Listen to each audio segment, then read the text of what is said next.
Hey, Rocky, good morning to you. Thanks for your time. If you had your druthers, I think you'd like we were just talking about day baseball, you'd like to play a little bit more day football, wouldn't you? Well, certainly. I mean, I think college football should be played at 1 in the afternoon every Saturday, but they don't ask me that, and TV kind of tells us when to play. We don't play any afternoon. I think we have one afternoon game out of 12 regular season games. Coach Rocky, it's Tony Gwynn here. It's something we may not fully understand, but what was the feel like of Las Vegas, and do you think it made any difference in the game at all? Well, I thought going into the game felt a lot different preparing for it because of what happened in Vegas, and I thought on game day it took a good quarter of the game before it seemed like a real football game. I thought they did a great job with the pregame memorial to those that had passed away and that sort of thing. I thought it was really emotional. I thought both teams were emotional. And I thought when we started playing the game, it seemed like there was something missing. But about the second quarter, it got to be a real football game. Rocky, when you said something was missing, did you think that something was missing on your end, or did you feel like perhaps they were outperforming or playing better because of the atmosphere? No, I just thought that the excitement level wasn't like it is normally at the opening kickoff. It was kind of a dull,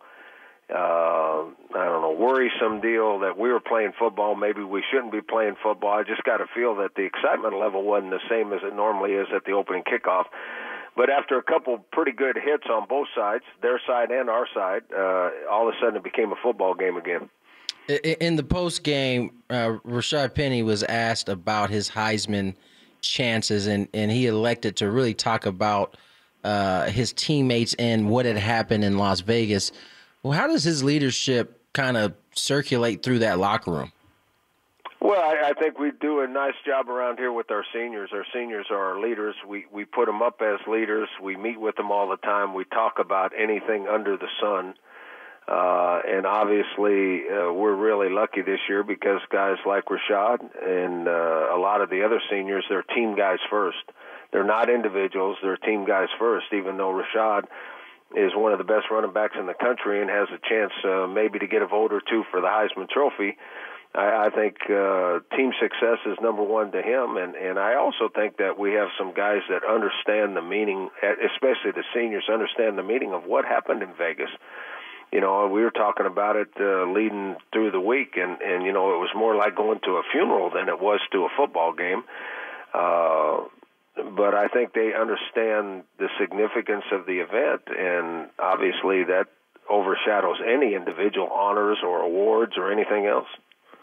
You know, Rocky, there was a moment, and Rocky along with us on Extra 1360, Fox Sports San Diego. Aztecs, number 19 in the country, 6-0, and they'll get set to take on Boise State coming up Saturday night. You'll hear it on Extra 1360, 7:30 p.m. kickoff time. You know, you mentioned Rashad Penny, and he went viral a couple different ways. One, how impressive he was in that interview post-game. We're going to play that audio after the conversation, Rocky. But also a hit that he had on a UNLV player when he lowered the boom. You've somewhat asked Rashad to be a little bit more physical, right? I'm guessing a play like that is something that you're looking for? Well, that kind of play obviously makes him look really, really good and makes the poor defensive back look really, really bad. I can remember playing defensive back and getting run over by a running back like that. It's very embarrassing. But it makes him look really good, and it was right next to our sideline, so it excited everybody on our sideline, and that adds to the emotional effect, and obviously I think we played a lot better after that. So all those kind of things happen, and you know, I feel sorry for the DB. I mean, that's going to be shown over and over and over again, and everybody's going to talk what a wonderful run it was and how he lowered the boom on that poor DB. Guess what? That DB plays too, and he made several tackles throughout the game, but nobody's going to remember except for that one hit. Yeah, I actually feel bad for him. By the way, I just retweeted it at Judson1360. If you'd like to see it again, it's that great a hit. It really is. Rocky, as you guys continue to win ball games and you just continue to march through your schedule, is it difficult to keep your ball club focused on just the one game at hand and not looking ahead down the line? I think it was the couple weeks before we played UNLV, it seems like we've settled in a little bit, and playing a team like Boise that is nationally considered the best team in our league, I don't think we'll have any issues this week. It all depends on how good our leadership is. I think we've got really good leadership in our senior class.